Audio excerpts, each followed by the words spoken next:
side ideas. Every time someone suggests something to you, you just like go into it with like the most bitter conservative mentality. You're just like, I mean, I didn't find it, you found it, and since I didn't find it, it's probably not good. Nice.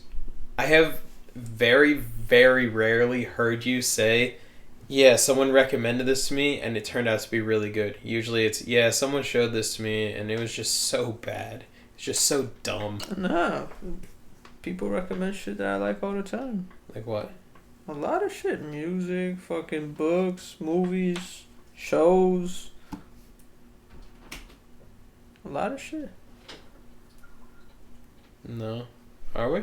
Yeah. Oh shit, you actually did start it? Yeah. Yeah, that's fine. What? I'm making a little bit of food, so. Just make him whatever you're making. Please. So I'll bring it in. It might be like 10 minutes, so. That's fine. I'll come in quietly. Fucking kicks the door open. My phone is. You know what? This is a good ass segue into this week's video. It is. It does. Yeah. It is. Alright, well, welcome to Radical Rascals. I'm Nick. I'm Sean. And Sean doesn't like Billie Eilish, even though he claimed I don't like a lot of her music, you know. Yeah. She's good. She's talented. Okay, you started off by saying she's not good. You started off by saying that she's not good. No, I mean, she's not, like, good in the sense that she doesn't make good music. Yeah, that's she's talented, you know. But she's... Oh, God. She's not good, and that means for me not good, not objectively not good. You know, but I understand why when people you phrase listen to it her. like that. When you say, "Oh, she's just not good," it makes it sound objective. When you say, "I don't like her," it makes it sound subjective. You see? Yeah, and I made it clear that she makes good music. Mm-hmm. I mean, she's talented. Mm. She doesn't make good music to me, Mm. and she has a few good songs that I like. I made that very clear. Dude, have you heard My Future? That was so Oh. good. Whatever. We're not here for that. So today's topic, aside from Billie Eilish, which we will come back to this. Today's topic though is about left unity. It is a very, very important concept that a lot of people talk about in a lot of different spheres and for a very long time. But we still don't really see it. And I think it's incredibly important to kind of delve into it, you know? And to first talk about, like, what left unity is, and then start talking about where we are with it, and then why we aren't more cohesive than...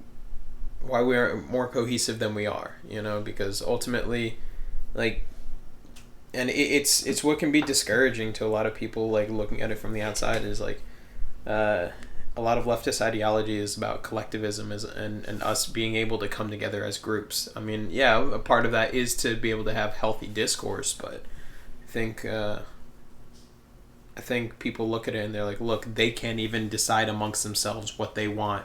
You know, why the fuck would I want to join that sinking ship? You know? Yeah,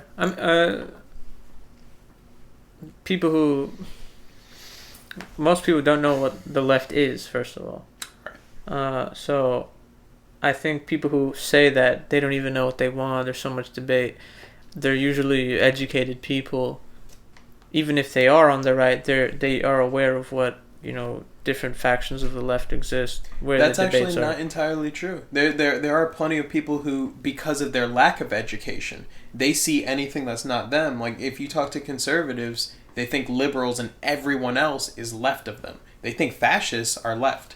Yeah. So they literally think everything else is left, and they see all these different people, you know, disagreeing on this shit, but they group them under the monolith of the left. Yeah, but that's what I'm saying. They don't know what the left is. But you were saying that usually it's educated people on the right. No, I'm saying educated people on the right say that there is that they don't know what they want. They're anarchists. They're you know, social democrats, there's liberals, communists. That's what I'm talking about. Oh, I'm talking about the uneducated people No. who think the same exact thing. No, I mean, because Okay, they don't okay, know okay, what okay. they don't know what an anarchist is. They don't know what a Yeah, Marxist you are is. right You know? about that. Like they don't know. But That's they're right. You're right. totally- They say the same shit. They just don't Yeah. know what it is. It's just a lot more hollow. Yeah. Yeah. All right, you're right. They hear it from other people and then they regurgitate it Right. because that's a lot of like what conservatism is. Right. It's like yeah, this guy made a good point. I'm gonna repeat this point, and that's why it falls apart very very quickly. Like with the lay person, with like the the average uneducated Joe, because it's. Yeah. It's backed by nothing. It's not backed by any Exactly. sort of like individual thought. It's just like, oh hey, I'm gonna hop on board with that. Exactly. But yeah, no, I think you're right. So One thing we should also talk about is left unity. We can't talk about left unity without talking about the sort of differences within the left. I think you're right. And those differences are, we shouldn't brush them over with this idea of, let's just unite. There are serious differences in the left, and Yeah, I do agree there. and those need to be discussed. So, Yeah. but we can start off with, I guess we can start off with like just the left in general, and then the concept of left unity. So Yeah. the left on the political scale is essentially anti-capitalism. I mean, it's entirely like it's a huge reduction of it as a whole, but ultimately it's just like a different structural approach to our economy. It's usually more driven by social programs and by centrally planned economies. At that point, it starts to delve into the differences in the left, but ultimately it can be summed up as more socialist, less capitalist. So more driven by people's development than by profit motive. Right, that's perfect. That's essentially what the left is. What the left is not is Democrats and Yeah, I think, and I've seen it a lot lately. I think it's because nowadays liberalism has been shifting more towards socialist concepts, but it's still attempting to operate through the frame of capitalism. Mhm. So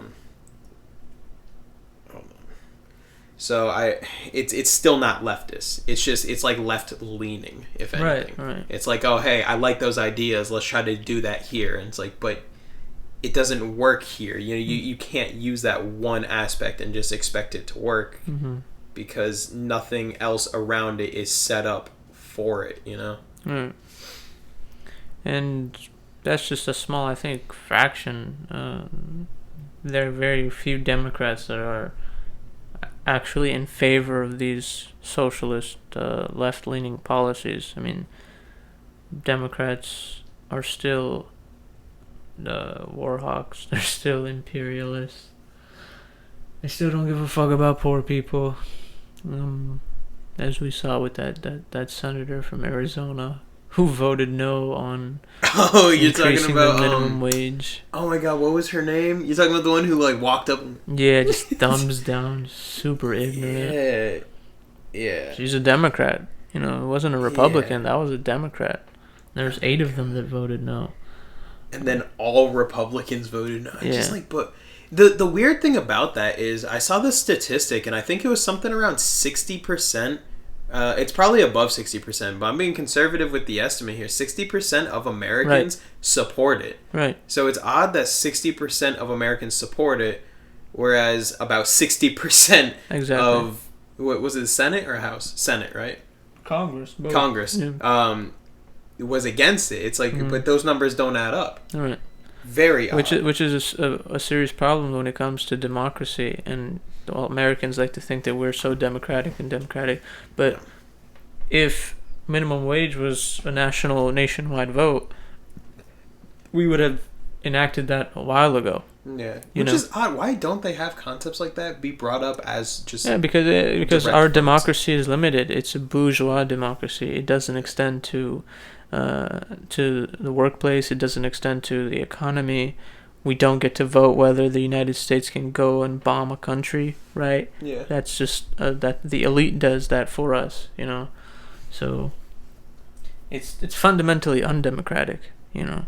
We just vote for a fucking president and some senators and shit every few years, and we think, oh, we have a democracy.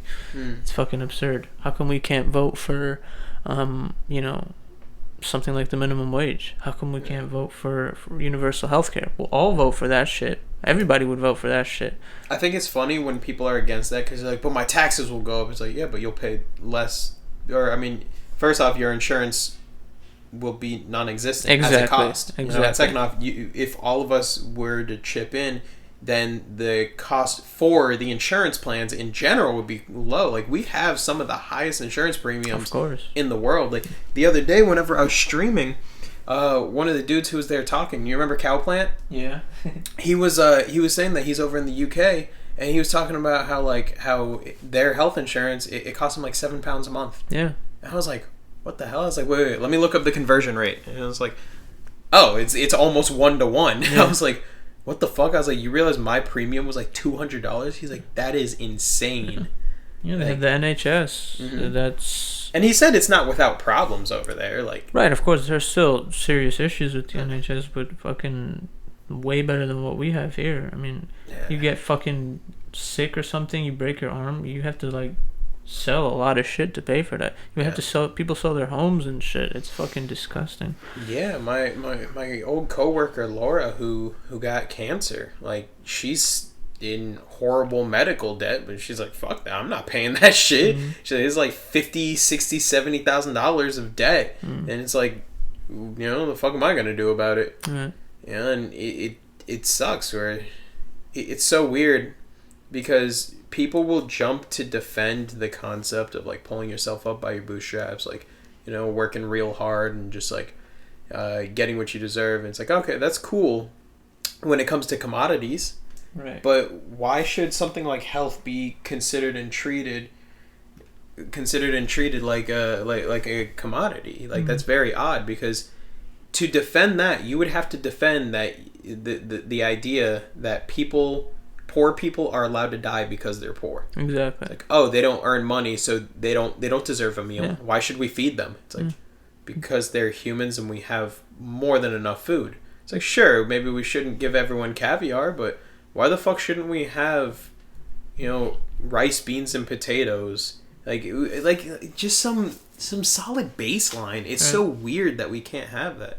We're kind of getting a little off topic, but anyway, so I think we've pretty much explained leftism as a whole, and we can get into it a little bit later about, I guess right after this, about how different all of them are. But yeah, so left unity. So the idea is, hey, you know, we all want different things, but we all want the same thing, which is, you know, the dismantling of capitalism and the establishment of socialism. You know, so the idea of left unity is everyone, regardless of their specific ideology, coming together to see that through to its end. I mean, I think that's pretty much it in a nutshell. Right. And then the difficulty is that I think there's a few difficulties. One of them, well, probably one of the major ones, is the difference in ideologies. You know, I'm an anarchist. He's a communist. There's some very clear differences there. You know, there's some very clear differences in. Thank you for the food. Hell yeah!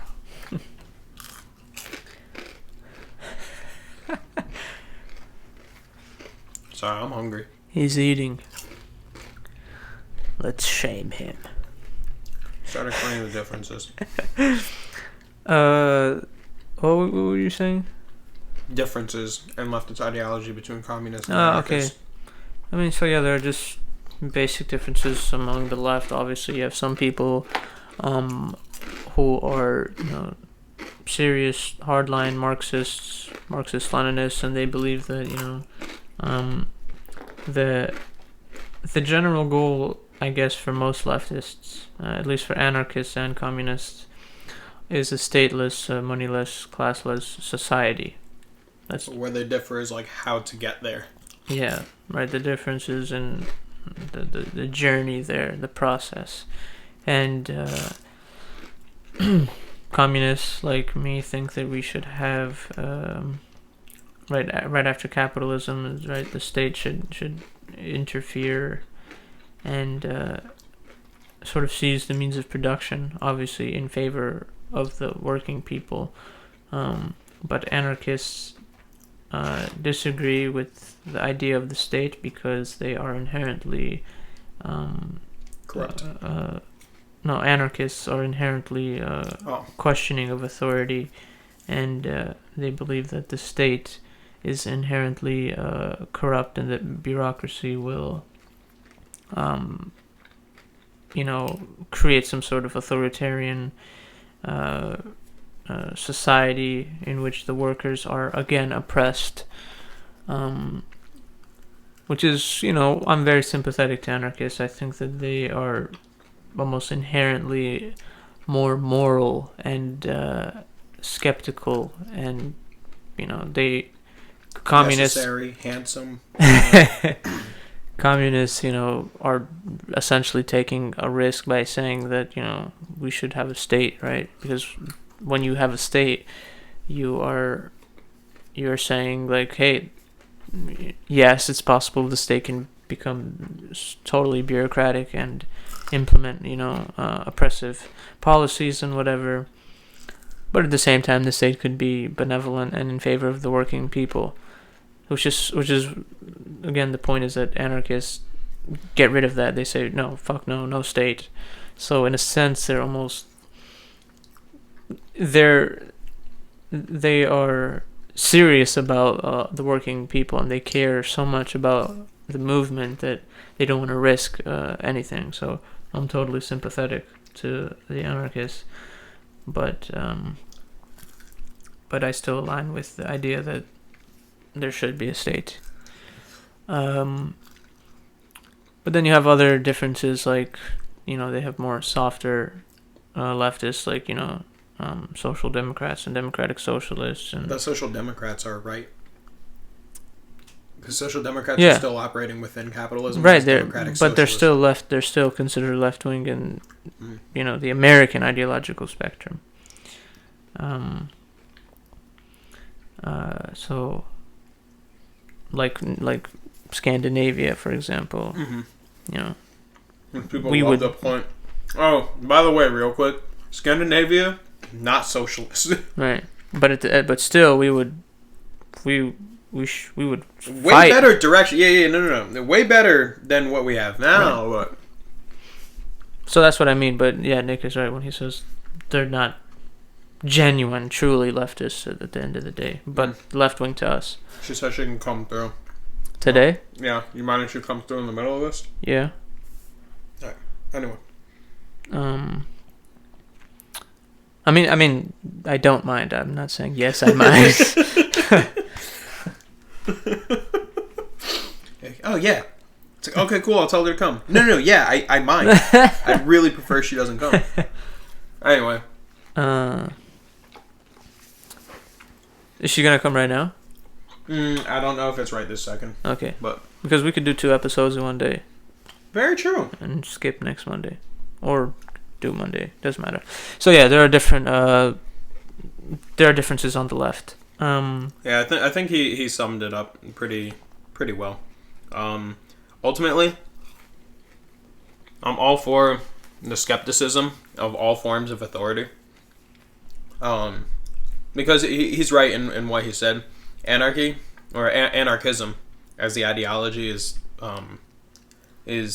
supposedly called, is based on the concept of determining the legitimacy of all forms of authority. Right. You know, because anarchists realize, like, you don't just do away with everything. I mean, you determine the legitimacy and the utility of certain forms of authority. I mean, even within anarchy, is it just a bunch of, like, lone agents? It's like, no, you need some form of hierarchy within it to accomplish anything. I mean, that's just dumb. And I think that's why a lot of people from the outside looking at anarchy like to just dismiss it, because it sounds stupid until you realize, oh no, it's a lot more flushed out than you think. But yeah, I mean, things like, would we do away with the postal service? Right. Like, no, the fuck, that's just dumb. You know. But anyway, as an anarchist personally, I'm not against the idea of some minor transitionary period. What I am against is the idea of making the state stronger than it currently is.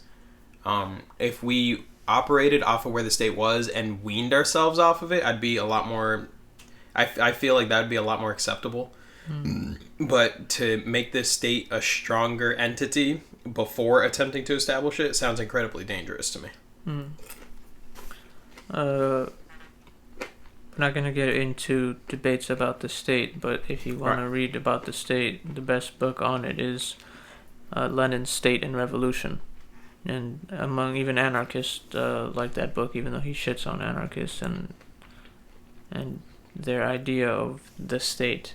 But it's still an important book. Yeah. And if you want to learn about anarchism, I don't know, read Kropotkin. I think that's a good start, I guess. Mutual Aid.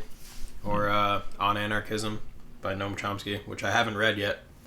But I plan on it. Yeah. So as you can see, there are a lot of differences in that. Now the question is like, I guess the question now is, where are we at with it? And how can we get where we need to be?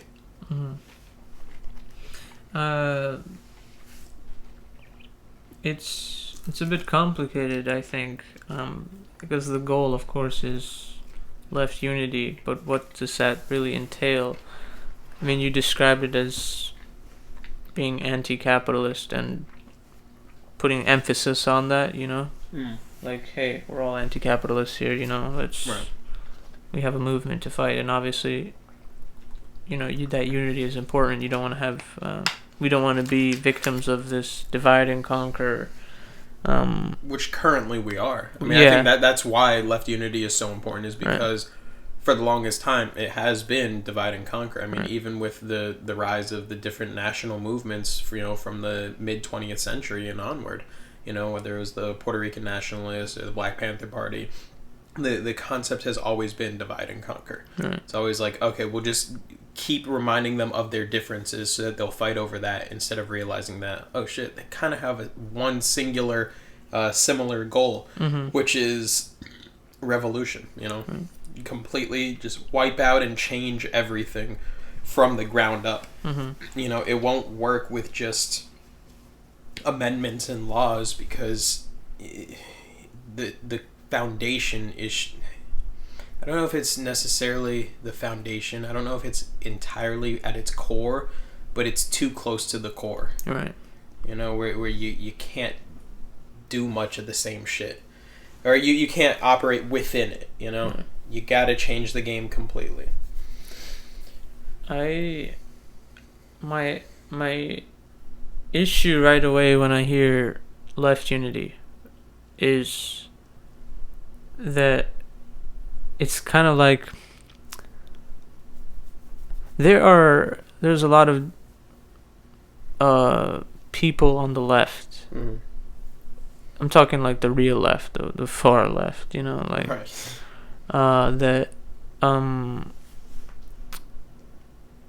again, it comes down to the idea of class reductionism. And what's class reductionism? It's people who or this idea where emphasis is placed on the class, and that everything is Oh, so they reduce all issues down to simply Right. class. Right. Yeah, 'cause I've seen Hassan do that sometimes, wherever he talks about different issues, and he's like, it all comes back to class, and I'm like, well, I mean, no, it's like Right. class doesn't help. I mean, class definitely is a huge issue that divides people, and we should face it, but it's not where everything lies. I don't think that's where traditional gender roles Exactly. lie. I don't think Exactly. that's where. I mean, I guess racism does have its ties in there. But no, exactly. That's what I wanted to talk about, is that I personally don't want unity with racist leftists and sexist leftists, and we don't need them in the movement. Just because they're anti-capitalist doesn't mean that they are our allies. You know what I'm saying? And there's a book, actually, that Mojo just got me from California. Shout out to Mojo. Got it for my birthday. Black Marxism. And I've read parts of it in chapters so many times, but the book is so dense and complex because it's Black Marxism, and it's basically on racial capitalism. He doesn't call it just capitalism. He calls it racial capitalism because that's what it is. And it's funny because when there are famous Marxists out there, Marxist scholars and Marxist economists, like David Harvey, who's written so much on Marx. He's like the number one Marx expert and on Marxist theory and Marxist economics. Like Richard Wolff. Yeah, Richard Wolff is up there for sure, but this guy is by far he's written the most, and he's this old white guy from the UK, very very important scholar, David Harvey. He's written that book, A Brief History of Neoliberalism, which is a very important book as well. But anyway, that's beside the point. There are people like him who just sideline racism. What should I type in? My dad's name, AKIF, and then my last name. Anyway. So yeah, they sideline racism, and they just act as if racism has nothing to do with capitalism, and that being anti-capitalism, that sort of the idea of being an anti-capitalist has nothing to do with race and gender and sexism and patriarchy and shit like that. So they're class reductionists. I remember not recently, it was a while ago, but another famous Marxist scholar, Michael Walzer or something, admitted that he did not know what racial capitalism was, and he got clowned on social media. And this guy is a scholar. This guy's a PhD, he's an expert, and he's never heard of racial capitalism. And Cedric Robinson wrote about it in the 80s. You know what I'm saying? Why? Because he's some white guy, and all that matters is class, Who cares about racism? So there are people like that don't understand that it doesn't come down all to class. It's not about just class. It's racism there, it's sexism there, and of course all forms of oppression. So class reductionism is a huge thing on the left. I'm very, very huge thing on the left that people don't consider. Like, to me, it would be more important, at least in the American context, to be anti-racist, right? And combining that with anti-capitalist, or maybe anti-racial capitalism. Like by being anti-racial capitalism, you're acknowledging that capitalism is inherently linked to race, right? Because again, Black Marxism, the book, explains very clearly how capitalism is a product of racism. Capitalism is a product of white supremacy, right? It wasn't capitalism and then white supremacy. It was white supremacy first that birthed the system of capitalism. Right. So if we're being simply anti-capitalist, we're not erasing that anti-racism there. You know what I'm saying? Yeah. On the other side, if you're an anti-racist, there can be that sort of hint that you're also an anti-capitalist, but it's not like that. We don't interpret it that way. But I prefer just saying anti-racial capitalism or anti-racist and anti-capitalism. Right. But then what about patriarchy? You have to be anti-patriarchy, anti-sexism, you know what I'm saying? So there's a lot of things. Yeah. And we can't just... I don't prefer the idea of limiting it just to anti-capitalism. When I hear somebody say, "Oh, I'm an anti-capitalist," I'm like, okay, like, that's good, right? But that's not it. Exactly, it's not enough, right? And it doesn't... That doesn't mean, oh, he's my ally.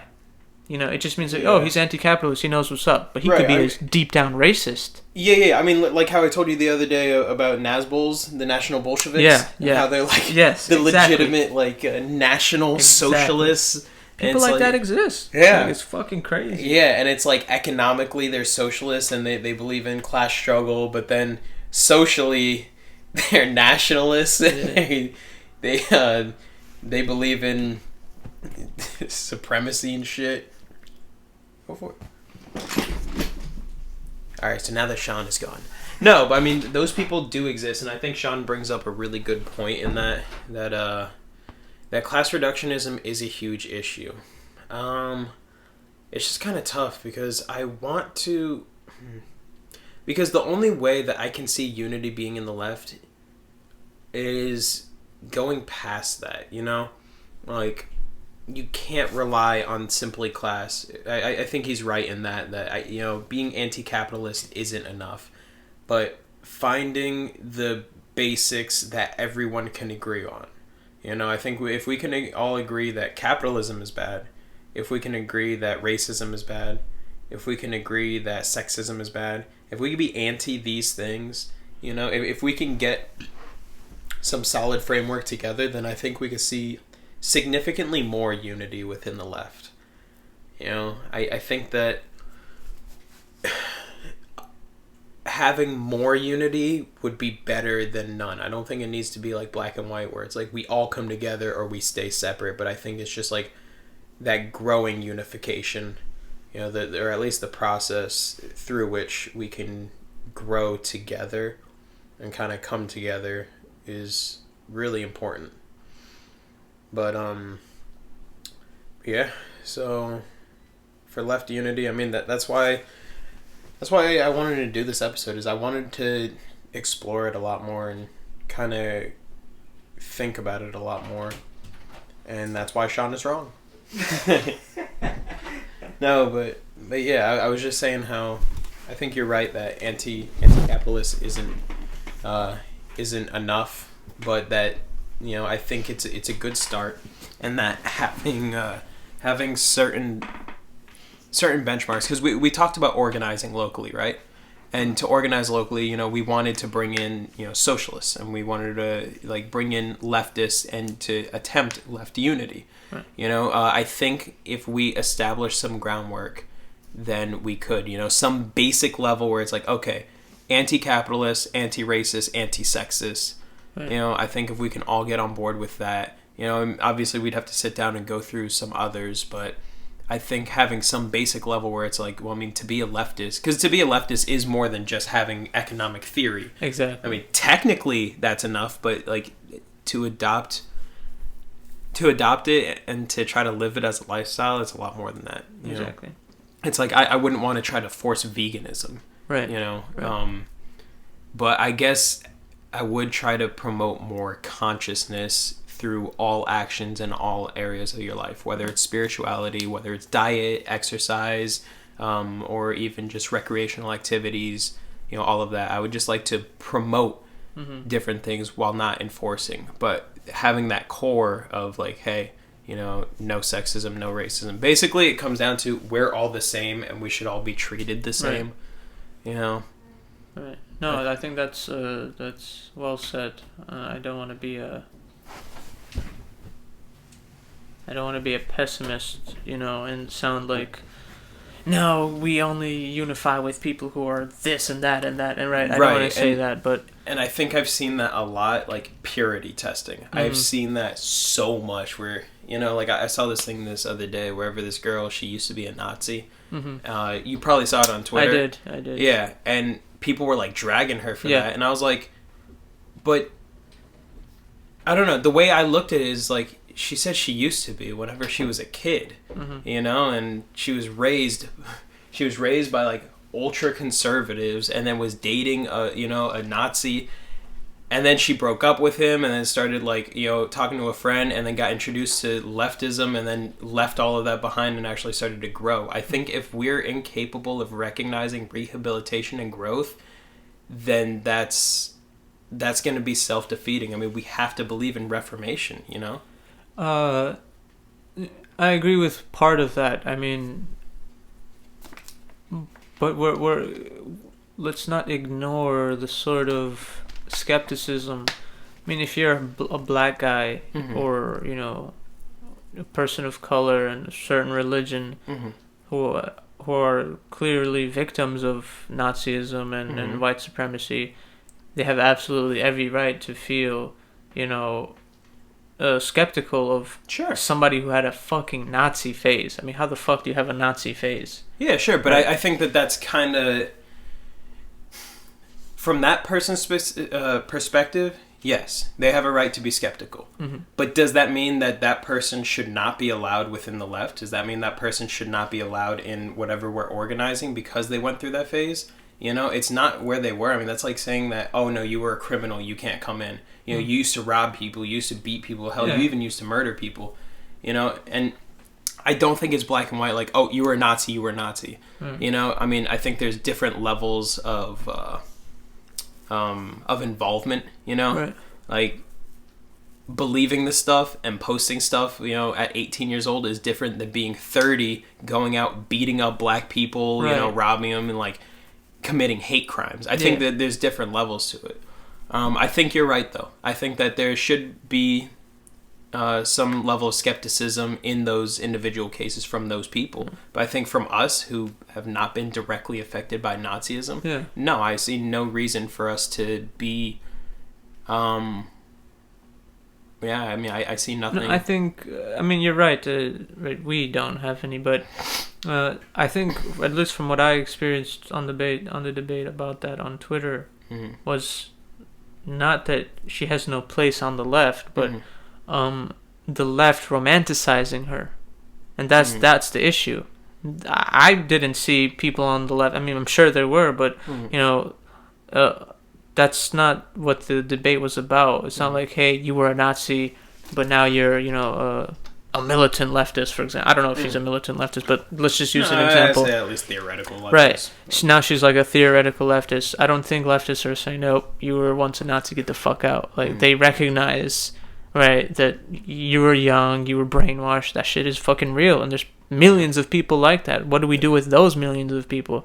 But the idea is racist white people within the left romanticizing that. That's how I interpret it. It's like, yo, you see? And it's like this sort of fascination and this sort of fetish of bringing right-wing fascists to the left. It's, you know what I'm saying? It's a total romanticization. I don't fully understand what you mean. Again, on the left... Like, I don't understand how it ties into racist leftists. Is it saying, like, it's okay for me to be racist because this racist came over? No, all I'm saying is that the racists within the left have an obsession with fetishizing and romanticizing far right-wing people who are now on the left and putting them on the spotlight. Like, look what the left can do. And black people are just like, black leftists and leftists of color are just like, what the fuck? Like, you know what I'm saying? And not full. I don't understand the racist leftists fetishizing the. I don't fully get it. I think I get the concept of the fetishization, but it's just such a common phenomenon. Yeah. It's too prevalent on the left. Why are leftists so I don't think intent on doing that, on bringing fascists to our side? I think it shows. I don't know. It's probably a good way of showing like how powerful the ideology is, or something, or like, oh wow, look at the path that they can follow. If it's possible for them, it's possible for anyone. Maybe something like that. That idea, yeah. Yeah, but I'm on board with the idea. The fetishization, no. I mean, because like I said, at the end of the day, we're all one person, each. So it's that's good. I'm glad that she left behind Nazism, and I'm glad that she adopted leftism, and that she's grown, and I wish her the best in absolutely everything. But to hold her up, like that's just kind of weird. Mm-hmm. I do though think that it's important to have some people like her though, because they can help bring over other far right people to the left, which I think bringing literally anyone to the left is important for the progress of humanity as a whole, which is ultimately what my goal is. My goal stretches further than just what the fuck I like. It's how can we get as many people as possible to believe in and support what we think, or I guess what I think is best for humanity, in the grand scheme of things. And if it means, bringing over some ex-Nazis and then hopefully having them, talk to other Nazis and try to convince them otherwise. I mean, the story of, what's his name? Is it Daryl Johnson? The black guy who would talk to KKK members? I mean, I think de-radicalizing the right is as important as radicalizing the left. Yeah, I don't agree with that. I mean, I think it's important, right? But not as important as radicalizing the left. But again, I'm not against the idea. I'm not, like you're saying, we need to bring as many people on the left as possible. That would be good for the left and for the planet in general, for humanity, for everything. But all I'm gonna say is that we should listen to what the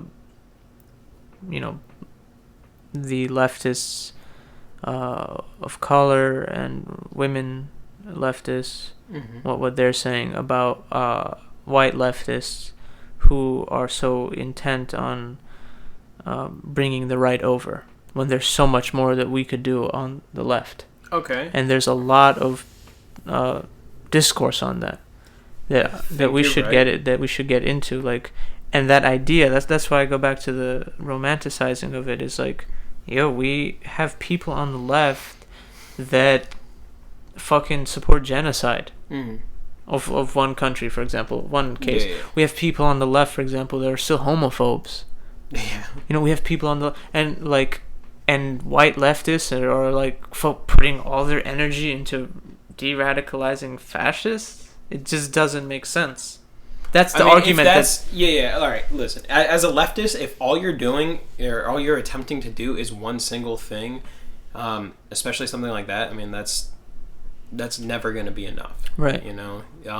I agree with that. I don't think that it's a bad thing to want to do that, but like I said, if that's all you're doing, it comes down to priority. What's smarter? What's better for the left? I mean, but I do think, like I said, we do need some people out there doing that. Sure. But if that's all they're doing, then it's not doing very much. Right. But there's still a whole center that just makes more sense to getting. There are people on the center, like just your average Democrat. Yeah. Or even there are plenty of Republicans that are anti-Trump. Those people at least should be targeted, but that's what I'm talking about when I say the fetishization, close enough, fetishizing, romanticizing, bringing Nazis on the left. There's so much of that I see on the internet, and it's like, do something else, like, and it just gives a bad vibe. It's like, why do you want Nazis on the left? And the immediate fucking question is like, are you maybe like a Fed or some shit? Like, what's up with you trying to get Nazis on the fucking on our side? There's so much shit you could do. Conservatives, it's a bit different because they're obviously a lot less radical than fucking white supremacist Nazis. I would believe so. They're a lot more mask on with their stuff still. Right. But even then, we still have liberals, the center. Yeah. We have a lot of work to do, and it's like putting that energy. It doesn't make sense. But I think it's a good way to go about it, to have the work split up. I mean, having the bulk of the left, like everyone attack a certain spot one at a time, is kind of weird. I mean, I do agree that you should do more than just that, but I think if that's something that someone's doing, I don't think it's a bad thing. I mean, having less Nazis in the world sounds like a win. The other thing you said before, we should listen to leftists of color and to female leftists. No, we shouldn't. No, I'm kidding. It sounded like you've been waiting to say that joke. No, I agree. We should listen to them. As much as we should listen to everyone, I mean, most people. I don't know. I guess some people teeter off when they start just being dumb. I don't know. Sorry. You know what I mean, though. Whenever I say listen to everyone, But there are some people that we need to listen to more. I mean, this go back. I mean, it depends on the situation. I mean, if it's someone who's incredibly well versed with something, if it's someone who's right, but still, there are people who are well versed that. Like I'm not going to listen to someone more just because they're a woman or they're a person of color. You know what I mean? Like, if it's an issue that pertains to women, I will listen to women more. If it's an issue that pertains to people of color and how they've been directly affected by something, I'll listen to them more. But just because they're people of color, or just because they're a woman, does not mean they inherently deserve to be listened to more. I think that's kind of a weird way to. No, I don't go out and say like, okay, he's white. No, he's a man. No, okay. Black woman. Let me listen to her. No, it's not like that. Yeah. I'm saying just actively try and listen to what people of color and what women are saying. Yeah. All right. No, I agree with that. I did think that's what you meant. Previously, what you just said, like about, oh no, let me find the black woman. Yeah. That's what I thought you meant, but no, I agree. I mean, to try to balance out any sort of like inherent biases that we may have, like, oh hey, I tend to listen to men more than women. Right. Let me try to listen to women a little more than men. To try to balance it out organically. I think you're right about that. But again, like there are just. But I think listening and disagreeing are separate. You can listen to someone and still disagree with them. You can, yeah, but I'm not saying you have to agree with what they're saying. I'm just saying, listen. Yeah. Listen. That's all it is, and I think that's another issue totally on the left is just listening to what different people are saying. Like a lot of these people are just white guys. They're just white guys. I mean, and scholars, it's like that savior complex where they're like, oh no, no, listen, I'm a white man. I will save you. Exactly. No, I'm Christian. I'm straight. Right, I own a property. Exactly. I can be the one. It's that sort of idea when there are literally plenty of black leftists who say the same shit and better. There are plenty of women leftists who say the same shit and better. And we get a distorted understanding of what it means to be a leftist when we listen to one sort of group. I mean, I have a lot of books just written by white scholars, and I'm like, I'm not getting the full picture here, right? So, I go out of my way to listen to what black people are saying. What books do black people recommend on a certain topic? I'm not going to listen to what a fucking white guy recommends me on racism. I don't care if he's one of the best anti-racist scholars, like Robin DiAngelo. She's a white woman talking about racism, who wrote White Fragility. Good book, but like, and then I hear what black people had to say about it, and they shitted on it. Yeah, and to me it was like, what the fuck? This book was fucking crazy. Yeah, I was about to say, I've only heard bad things about Robert DiAngelo, about how she's a grifter. Exactly, who's just like hopping on the anti-racist bandwagon. Exactly, but when you read the book, it's like, wow, this is phenomenal. Like, wow, I didn't know this. Like, wow, I'm gonna change. And then boom, I go up and I see like critiques, and I specifically look at black people's critiques to what black people have to say about the book, because it's about racism. Yeah, and in those instances, I think you're 100% correct. Because I mean, how a black person is going to view racism is significantly different than how a white person is going to view racism. Exactly.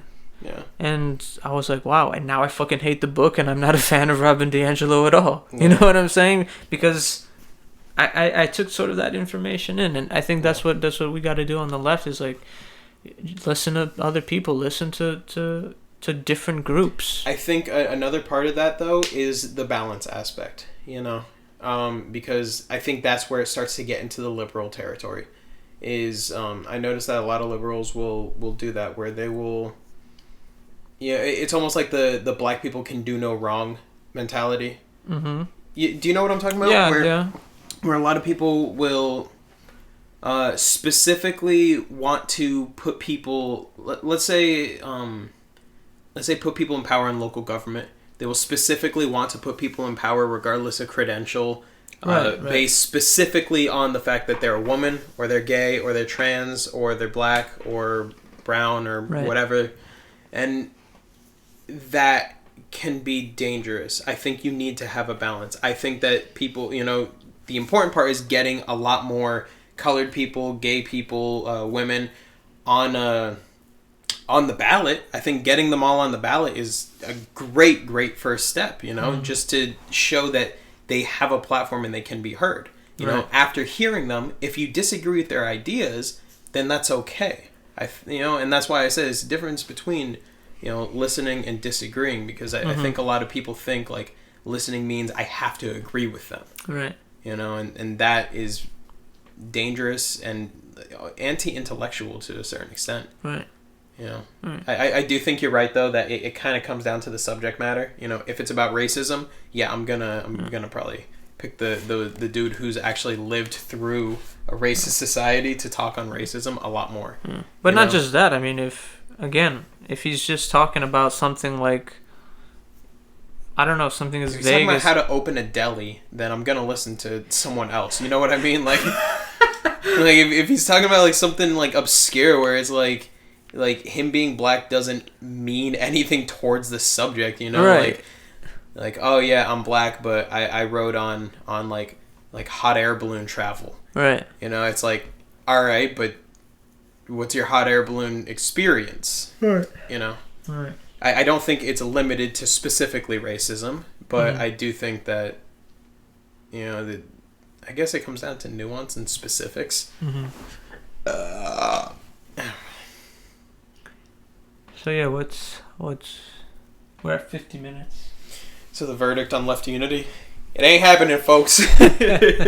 No, I think it's good. I think that us organizing locally would be a great first step in understanding left unity a lot more in a hands-on way. Because I think a lot of what we talk about and a lot of what we think is purely theoretical, and until we start doing stuff hands-on, we won't understand where the issues actually lie. Because we can say things like this all we want, but what if nothing we say is the problem?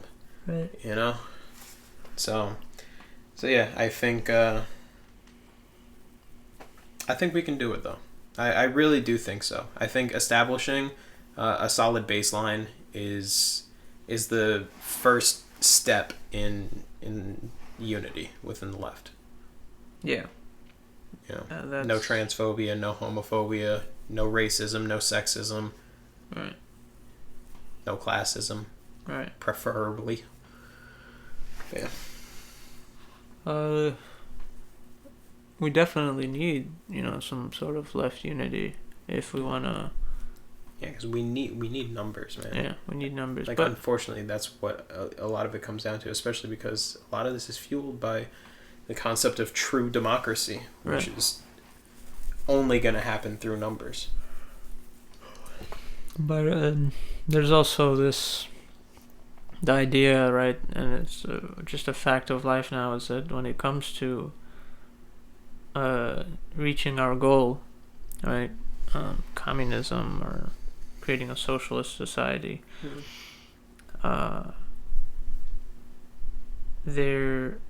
we can't have an armed revolution, right? No. We can't have... Not in America, at least. We are well past that. Like, we have, unfortunately... the only way that would happen is if we truly just devolved into a fascist regime. Right. Which we can push for a fascist regime just to have an excuse to have an armed revolution, but that sounds like a really... The right will align with the state, and what are we just against the right, let alone the state and the right combined again? It's just not a good idea. No, it's a really bad idea. So we can't do that, and we're not gonna vote it in. Like No, you literally can't. Like it all has to come at local levels. I don't know, just as things progress, and we just kind of face it as it comes. Because Right. as it stands right now, we can't do it. Right. I mean, unless we just go and firebomb shit, you know. Yeah. But that's not. Again, not helpful. It's all local. What can we do on a local level? I mean, Yeah. what the Black Panthers did was phenomenal. Yeah. Right? They had numbers, but it was more to do with organization, and that's what Bobby Seale did exceptionally well. I mean, he just organized people, and he got people on board, and that's what we need. We need to organize locally, and we have fascists in our neighborhood. We try to kick them out. Yeah. Or talk to them first. I mean, yeah, if we want, we can talk to them, but I'm just saying, because like I've been seeing a lot of stuff talking about fascism and and you and I even talked about it the other day, and how like silencing them, taking their voice away, just makes them feel more atomized, and it just feeds into fascism even more.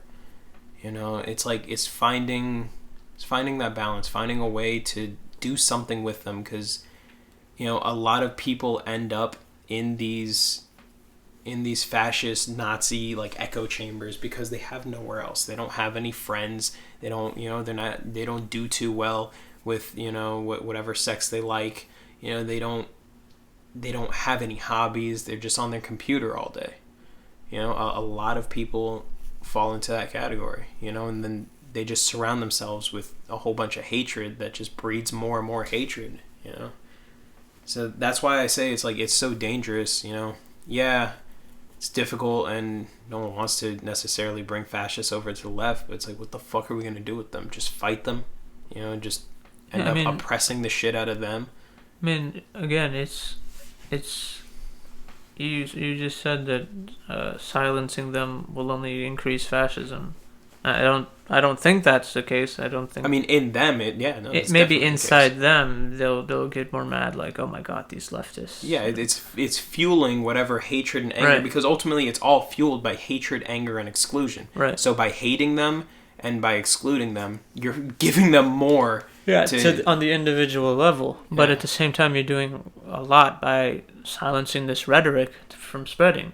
So it's not just, hey, we silence fascism and fascism spreads like a virus. No, if the like you said, it increases within themselves. Yeah. They get mad and they get more angry and they get more hatred, right? But there's nothing there that says, if we have a bunch of fascists in, let's say, Osceola County, and we were to silence them somehow, we're just using the word silence. Yeah. That spreads fascism from stops. Well, maybe not from person to person, but it'll strengthen the views that they're already holding. So it'll strengthen the current group. Right. It'll strengthen. Yeah, but it'll do a very good job at stopping the spread of fascism to other people. Sure, but at the cost of those people. I mean, at the end of the day, fascists or not, Nazi or not, I mean, those are still people, and I would like to help them as much as possible. Yeah. Look, at the end of the day, yes, they make their own decisions, and if they choose, no matter how much I want to help them, that they just want to spit in my face and they just want to say, fuck you. Yeah, there's nothing I can do about it. I told you my age limit's about 35. After that, there's not much I'm going to do for you anyway, but I want to at least try, because that's at the core of my beliefs, is to try and help people as much as possible, and I don't want to give that up just because they differ from me politically, or ideologically. Yeah. And they hate people, for ridiculous ass reasons, but I still want to save them somehow. Maybe that's just the savior complex again, but it comes back full circle to the conversation we had earlier. It's like, to me, you'd be wasting your energy and your time, because they don't need to be saved. There are other people that need your help, and they need your mind, and they need your resources, right? Maybe I can do it all, though. It's just not it's not rational at all. It's not. But we don't need to. We can silence fascists. There's nothing wrong, right? We have to. I think we have to stop feeling guilty about that, And right, yeah, they're fucking humans, but No, like that sounds like a slippery slope into dehumanizing them. You know? they're fascists. Yeah. So They're people. yeah, I They're have people that hold fascist beliefs. They're Yeah. not fascist. Those aren't a thing. yeah they They're are just the most dangerous force to the planet. So No, they are. so I don't find anything wrong with dehumanizing them. I do, because at the end of the day, it's not truly doing anything other than perpetuating, I guess, the ideology and the hatred, and I don't want that. You know, forgetting that they're human and being willing to ignore their humanity and take it away from them, you know. And take what humanity away from them? We're just talking about. I'm not talking about killing them. No, I'm but talking you're talking about- about specifically dehumanizing them. You're talking about, like, taking away their voice and treating Yeah. them like the outcasts that they already are. Yeah, there's absolutely nothing wrong, again, with silencing, deplatforming fascists. But I thought I'm that not the whole talking about point is killing that their we're supposed children. to attempt to reform and rehabilitate. Yeah, once we establish a socialist state, what do we do with the millions what of do we people? do in the meantime, though? Growing into that point, we have to hold that ideology and apply it to everything. You know, What It has to- ideology? of reformation and rehabilitation? That is not on. That is not part of the socialist project. Then you By and I creating disagree it. here, because I think that that's a huge part of what I want to do. Is I want to reform, rehabilitate, and re-educate. Yeah, as many that people comes as at possible. the end. That's No, just. I don't. I want to do that going up to that point. I don't want to wait until the end, because we have to do that to get to that point, to bolster our numbers and to save as many people as possible. We would have to do that. Yeah, that. Again, it comes down to what you think is the best path. And that is historically not going to work. History has shown us that what happens when you try to do that. But at the same time, it's a huge barrier between people within the left. It's like, again, nobody on the left that is focused on establishing socialism has any interest whatsoever in reforming or making reformation and rehabilitation and re-education a part of that process. First comes us, right? First comes promoting and spreading the ideology, organizing, right? Doing the best that we can to implement these policies that we want. And then what do we do with millions, and there are millions, tens of millions of these right-wing, conservative, and even center people on the center, racists, even the fascists. You have all these types of people. What do we do with them? That comes at the end. First, it's like, yo, we got to figure this shit out. We can't focus our energy on rehabilitating fascists when we have so much shit to do. It's just irrational as part of the socialist project. I've never heard anybody talking about that as like, no, it needs to be part of it. Yeah. Maybe if we have a vanguard party and we establish some sort of, if we have superpowers, like we have a lot of people on board, the movement is optimistic, it's hopeful, then we can maybe designate like a few people, like a small group that's like, all right, you're going to go into these communities. These are very right-wing communities, very racist communities. You're a very good speaker. You're very good at getting down to their level. And you can go ahead and do that. But we're not at that. It just doesn't make sense. There's so many people, these neighbors, none of them are really fascist, but they need to be re-educated too. Right. And they're much easier. So it comes down to the romanticizing that idea and putting too much emphasis on that. It's irrational. But it's not too much emphasis. Like I said, it's maintaining that concept throughout the process. Sure, you may have never heard anybody talk about that. That's fine with me. But I want to maintain that mentality throughout everything that I do. I want to. I'm not saying I want to go out of my way and make that the primary focus of everything I'm doing. I'm saying I want to hold on to that and allow the core of my beliefs to come through. Because if not, then yeah, you're spreading ideology. But to me, it just seems kind of hollow because it's not coming from a place of love. It's just coming from a place of self-fulfillment. No, no. Again, you're coming from hate and love, and everything that socialists do is love.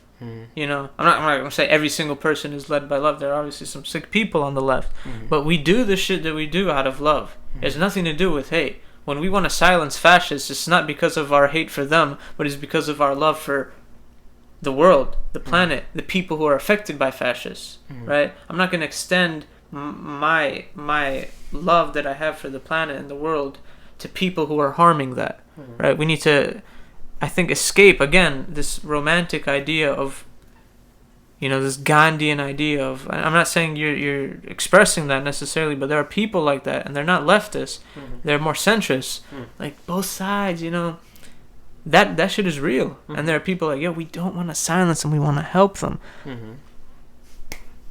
They are hate, right? And I know you don't think you can combat hate with hate. I'm not combating hate with hate. I'm combating love to their hate, you know? It has nothing to do with me, oh, I hate fascists, I want to fucking kill them. No, but I want to do what I have to do because of my love for humanity, for the planet, for the people around me, for black people, for women, for other people of color, for minorities, disabled people, gay people, trans people, right? It's my love for them, not my hate for fascists, right? So that's where I'm coming from. It's like, it's just irrational to put too much emphasis. But, you know, I can get by with the idea of not necessarily leaving rehabilitation and reformation at the very end, right? Because that's what most leftists do. And I'm part of that, because that's just how it works. You establish your state, you have power. What the fuck do you do with, like, tens of millions of fucking crazy right-wing fascists and conservatives? But the thing is to even get to that point, you would need to spread rehabilitation, reformation, and re-education amongst the people. I mean, that's the only way to reform them and re-educate them about right, but not fascists, socialism. Not right-wing, people on the center and liberals, because that's the group. Everyone. You just need to, like, the problem is that all you're doing is creating another form of in-class and out-class. You know, you should try with everyone. You know, it's kind of like throwing shit at the wall and seeing what sticks. Yeah, but again, it's irrational. Sure. We don't have the resources, we don't have the numbers to go out of our way to re-educate and reform right-wing psychopaths. No, not right-wing psychopaths. Everyone. No, it doesn't work like that. We need to be how smart. Ideology spreads, though. I mean, everything spreads. It's very. You start in an area, you try to get everyone and anyone on board, and you just spread from there. I'm not saying it's going to work with everyone. It's not going to work on every centrist. It's not going to work on every liberal. You know? Yeah, not saying, but I'm saying that we shouldn't just draw the line and say, oh yeah, we're going to help all these people and we're going to teach all these people, but we're not going to teach them. Right? Yeah, I'm not saying that. And when you organize, it's not like that. You don't have a fucking paper that says how far on the left are you? When you're going out and you're handing out pamphlets, you hand them to everyone, right? Yeah, but that's not what I'm talking about. That's insignificant. Handing out flyers is totally different from, organizing on a large scale. When you're giving a speech, do you tell some people to put their earbuds in? But that's what I'm saying. This speech isn't for you. This is for those people. But that's what I'm saying. I'm not talking about that. That's insignificant. Okay. That's very minor. Mm-hmm. I'm talking about higher level organization. Mm-hmm. I'm talking about we have a group. Mm-hmm. Me and Nick, right, started a group, right, and we're a left-wing group, anti-racist, anti-sexist, all of this. And we're targeting certain communities and certain people. Mm. If Nick says, I want to go to St. Cloud, I'll be like, no, fuck that. We don't need to go to St. Cloud. That's what I'm talking about. I'm not saying... Are you saying that we should never go to St. Cloud? No, I'm not saying we can't go to St. Cloud right now. We have Hispanic communities, we have BVL, we have black communities. We have so much work to do. And why the fuck would you want to go to fucking St. Cloud where there are known racists there? It just doesn't make sense. It's irrational to the movement. It's just a dumb move. The thing is like the way you're saying it, it's like it's too reduced because I agree we shouldn't start with a very difficult spot when we have limited resources and limited manpower. Right. But what I'm saying is at some point we do need to go to St. Cloud. I'm not against the idea of going to St. Cloud. Why are we on a different page? Because it sounds like we're on the same page. No. hold up. I'm not against the idea of going to St. Cloud, like you just said.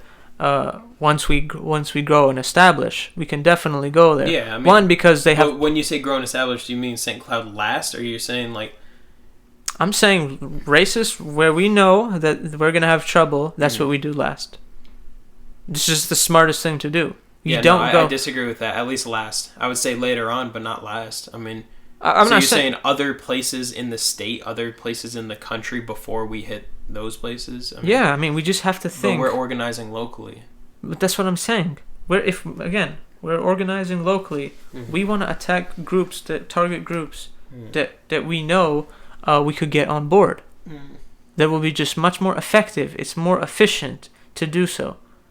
We want to target,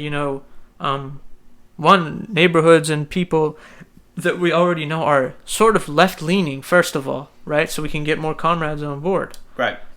Then, once we get people who are left-leaning, we go to, let's say we have a huge Puerto Rican following. We get Puerto Ricans on board. We'll just expand. We get black people on board. A lot of women in our group. So now women of all races are attracted to our group. You know what I'm saying? But it's just logical to do that first to expand our numbers. And once we have these numbers, we might have a few white people in our group that are even from St. Cloud. And we can say, yo, try to get some of your people on board.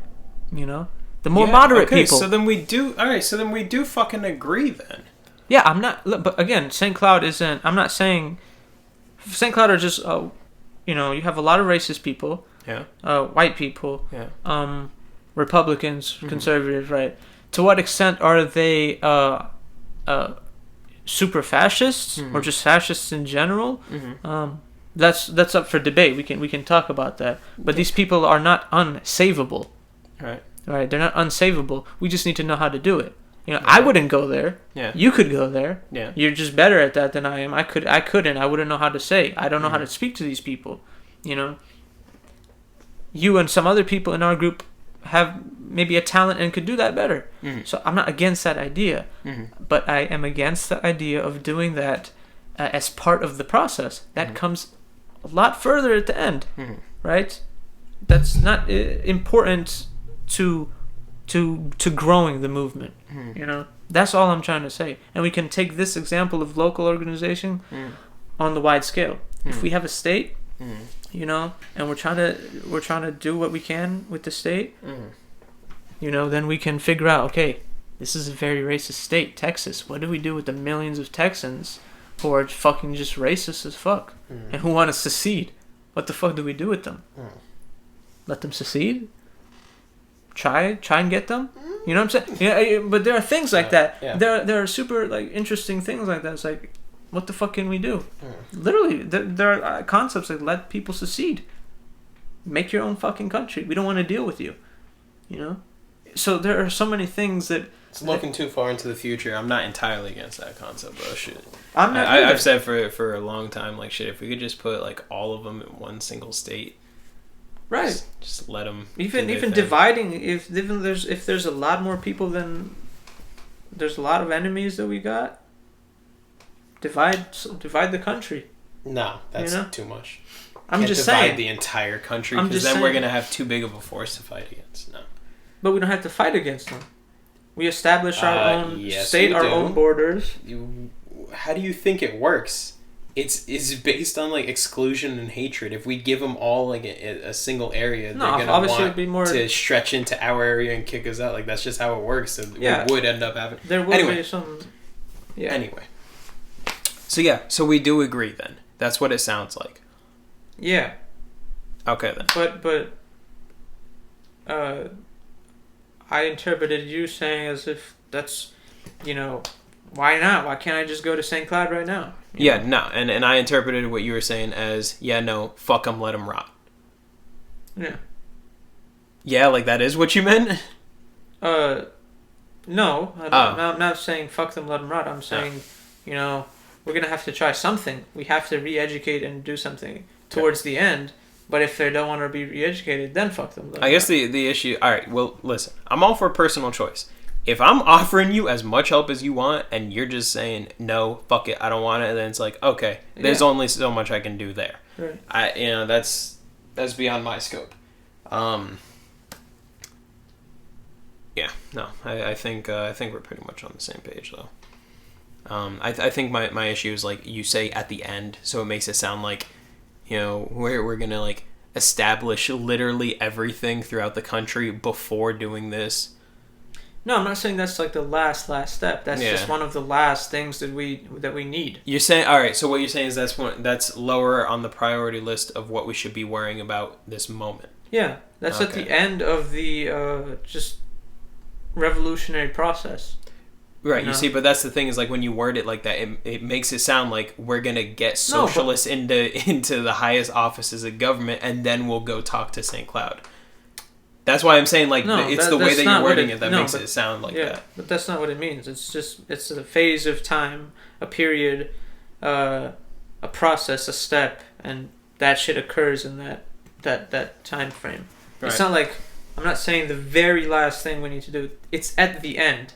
A lot of things happen at the end, but it's not the very final. All right, step. What you mean is you're talking about the end of one of these steps, not the end of the entire process, right?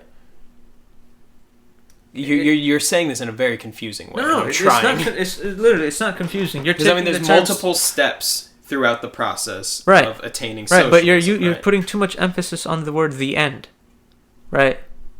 You're like, okay, the end. But it just means at the end. We have to fucking organize first. I know, but you can't say the end is just the end because I'm telling you that I don't understand, and you're just telling me to understand it. Yeah, but it's very simple. If I say anything, it's like, yo, what happens at the end of the movie? And you're like, wait, what end? I mean, you know what the end means. Yeah, it means at the end. Yeah, so that's what I'm saying. It sounds like through the process of socialism that we're waiting till the end of socialism. The end of socialism would be communism. I'm not talking about that. I'm talking about the revolutionary phase of destroying capitalism. That's why I'm asking you. Yeah, that's what I'm saying. Because there are steps in this entire process, and you're talking about at the end of one of the steps, one of the early steps. Yeah, we can't have communism and then fucking millions of fascists roaming the streets. So that's why I'm telling you that the end is not just, it's relative as fuck. You can't just say the end because it's the end of what? The entire communist process, the end of just the revolution. Yeah, the end of the revolutionary phase. Okay. Yeah. That's what I'm talking about. God dang, you're so confusing when you talk sometimes. And then you just tell me like, bro, you're thinking too much. No, I mean, it sounds obvious to me. It can't be the end of communism because as communism we have a stateless, classless, moneyless utopia almost. You just talk to yourself all the time, dude. I'm someone else. And it's like, I'm telling you I don't understand something, and then it happens a lot where I'll tell you I don't understand something, and you'll be like, nah, bro, listen. You just don't listen. And I'm like, no, I'm trying to tell you the part that I'm having difficulty with, and you're like, no, no. Like, anyway, so yeah, leftist unity possible. Fuck that. Leftist unity is definitely possible. This stretched on a little bit longer than expected, but that's okay. What are we at? 117. Oh, okay, that's good. That's usually where we stop. I have no clue what we're doing next week. Sean's going to be leaving soon, so we'll figure all that out. But thank you for listening. Thank you for listening to us go on about all of this. So to wrap it up, just listen to Billie Eilish. Like, honestly, she makes some really good music. Like, she just, she conveys emotion incredibly well. She's sad boy as fuck. It really gets you in your feels. She's a clone. Future. Yo, get the fuck out of here, the Biden clone. Any last words before I kill you? Viva la revolution. You whispers it as if anyone can hear it like it's a movie. Renegade. Yeah. Alright, guys. Well, have a good week. Fuck you.